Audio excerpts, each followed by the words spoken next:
Are auto auction and salvage companies preying on short tracks? We'll get into that today. Plus, High Limit adds another race and takes another shot at the Outlaws. We'll have sprint cars after dark tonight and more. Let's go.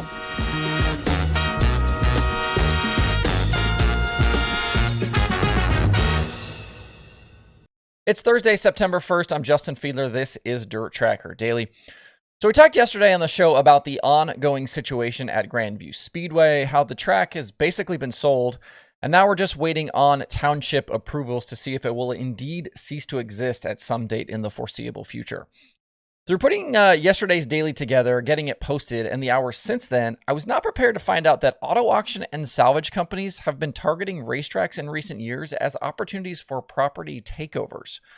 You've heard me say this before, and it continues to be true, but owning racetracks and promoting events is a very difficult business. But this was an interesting wrinkle I wasn't expecting. The proposed buyer of Grandview is Copart, which is an auto auction company that deals in used, wholesale, and repairable vehicles. It's based in Dallas, Texas, has locations all around the US and also in several other countries, and is even listed on the NASDAQ as a public company. You may also recognize Copart from their support of various racing, including Carl Edwards' Nationwide Series ride in the back in the day. They sponsored Brandon Bernstein's NHRA Top Fuel Dragster and various other teams throughout the years.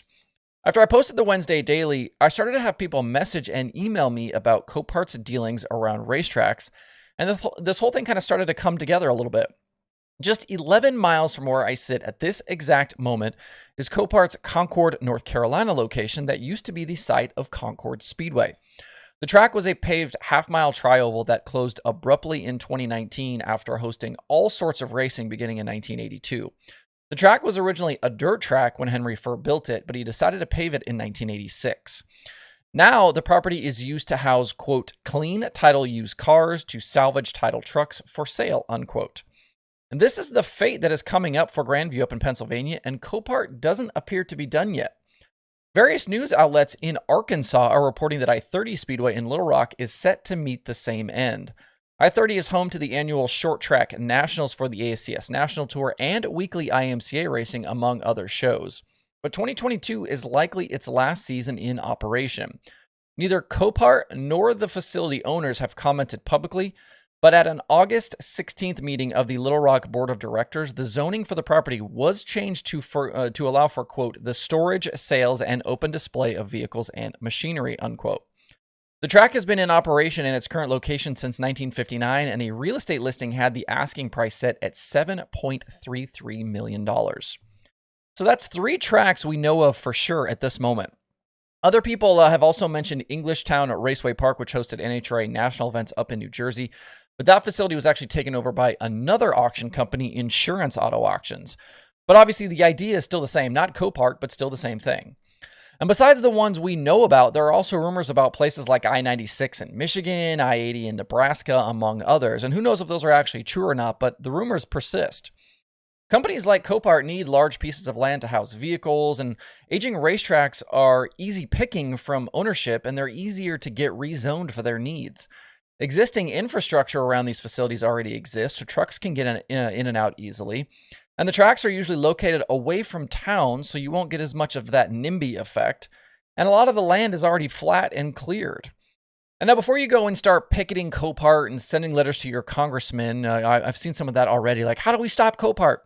Understand that this isn't necessarily a target attack on the racing community. Copart buying these racetracks is just a symptom of a much larger systemic problem that short track racing will continue to face in the coming years. Tracks are very low margin businesses, and they're oftentimes operated by older groups of people. And like was the case with Grandview, the owner there being in her 80s, somebody said almost 90, Copart is an easy out for these owners. There's no protracted selling period. There's no trying to find the right operator for the track in the future. Copart writes a check, gets the facility rezoned, and it's done. A lot of these racetracks haven't been upgraded in years, so a new owner would have to come in and spend a significant amount of money to get them up to current standards. And on the backside, there's no guarantee that they'll make any of that money back anytime soon. And there are definitely some bright spots out there in short track racing. You look at guys like Terry Maddox, who took over the ASCS this year, and Tony Stewart owning Eldora, the Fairboard in Knoxville, Iowa, owning Knoxville Raceway. But I do think the community needs to work together to make sure that these facilities not only stay in existence, but also thrive. If not, you're going to see more opportunists like Copart and some of the real estate developers snatching up these tracks and turning them into other things. Drop me a comment. Let me know where your thoughts are on all of this. All right, let's move on to some other topics. The High Limit Sprint Car Series, owned by Kyle Larson and Brad Sweet, debuted just a couple of weeks ago at Lincoln Park Speedway. That was following the Knoxville Nationals. If you might remember, Buddy Kofoid took the $22,000 win over Justin Sanders and Corey Eliason. We thought we wouldn't see the series again until they went full-time in 2023, but as Lee Corso would say, not so fast. Yesterday, High Limit announced they will have another event this year with Wayne County Speedway in Ohio hosting a 22,000 win show on Tuesday, September 27th. And in yet another shot across the bow of the World of Outlaws Sprint Car Series, the event is in partnership with driver Sheldon Haudenschild. It's being called the Sheldon Haudenschild High Limit Buckeye Brawl, and Wayne County is his home racetrack. As was the case at Lincoln Park with series owner Brad Sweet, Sheldon will not drive in the event because of his platinum agreement with the Outlaws that restricts where he can race. Larson will participate with the Paul Silva-owned 57, and if the first race was any indication, this one should have another strong field. The race will fall after the Four Crown weekend at Eldora and the Outlaws at Sharon, so the All-Star teams will be free to race, and I'm sure the Ohio contingent will show up in force to this as well. We're still waiting on the full schedule for the series for 2023. They will debut next year with a 12-race slate that includes higher-paying races and a points fund.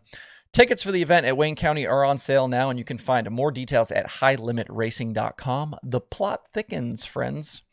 And speaking of the World of Outlaws, the West Coast Swing starts tonight at Skagit Speedway. We'll get sprint cars after dark here on the East Coast from today through Placerville on September 17th. The next two nights of the Skagit Nationals are 10,000 to win shows, with Saturday paying $25,000 to win.